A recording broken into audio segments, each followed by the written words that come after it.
ہم کماتے 100% ہیں، کھاتے 5% ہیں اور 95 چھوڑ کے جاتے ہیں، اور جواب 100% کا دینا ہے۔ سمجھدار کے لیے اشارہ کافی ہے کہ اگر میں نے حرام کمایا، کھاؤں گا کتنا، باقی تو پیچھے چھوڑ کے جاؤں گا، اور جواب سارے 100% کا مجھے دینا ہے۔ مار مجھے پڑے گی جن بچوں کے لیے حرام کمایا تھا، تو کیوں کماؤں حرام بھائی؟ جتنا اللہ مجھے دے رہا اس میں تو میرا گزارا تو ہو جائے گا جتنی لائف ہے۔ اپنے بچوں کو خوش کرنے کے لیے رب کو ناراض کر دو۔ یہ مائنڈ سیٹ چینج کیجئے۔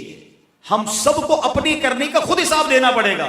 یہ نہیں کہہ سکے کہ یا اللہ حرام کمایا تھا، 1 کروڑ کمایا، خرچ تو 5 لاکھ کیا تھا، حساب 5 لاکھ کا لے لے۔ فرمایا نہیں، جتنے کمائے تھے سب کا حساب دینا پڑے گا۔ کیسے دو گے حساب؟ میرے پاس 1 روپیہ حرام کا نہیں آنا چاہیے، میری روزی میں قطرہ حرام کا نہیں آنا چاہیے، کیونکہ میں اپنے بچوں کو حرام روزی نہیں کھلانا چاہتا۔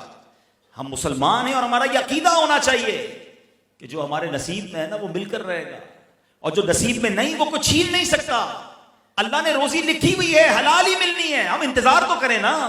ہمیں شارٹ کٹ چاہیے، یار سب پیسے والے ہو گئے میں غریب رہ گیا، اور اس چکر میں ہم اللہ کو ناراض کر کے حرام کماتے ہیں۔ جنت میں جانے والی عادت یہ ہے کہ حلال روزی کمائیں۔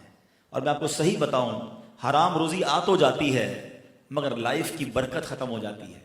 پیسے ہونا اور ہے اور برکت ہونا اور ہے۔ ہمارا سب ایک پرابلم یہ بھی، ہم جب کسی کے پاس بہت ساری گاڑیاں، بنگلے، نوکر چاکر دیکھتے ہیں، ہم سمجھتے ہیں یار یہ بندہ بڑی برکت والا ہے۔ نہیں، یہ برکت نہیں ہے۔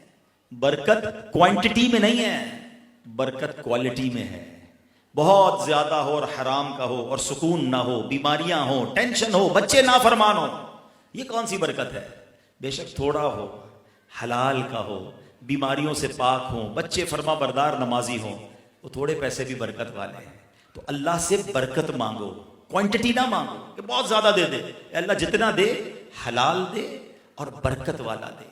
اور ایک اور بات میں آپ کو بتاؤں، یہ جو حرام کمانے والے ہوتے ہیں نا، ایک تو ان کی لائف سے سکون پہلے ہی چلا جاتا ہے، دوسرا پھر ایک اور پرابلم یہ کہ ان کی دعائیں قبول نہیں ہوتی۔ لوگ ملتے ہیں کہتے ہیں یار بہت پریشان ہوں، اتنی دعائیں کی، اتنی کروائیں، کعبے کے سامنے جا کے دعا کی، جناب فلاں بزرگوں سے دعا کر، میرا مسئلہ حل نہیں ہو رہا۔ سب سے پہلے چیک کریں کہ روزی حلال ہے کہ نہیں۔ Simple is that. غذا پاکیزہ ہے، دل صاف ہے، دعائیں قبول ہونا شروع ہو جائیں گی۔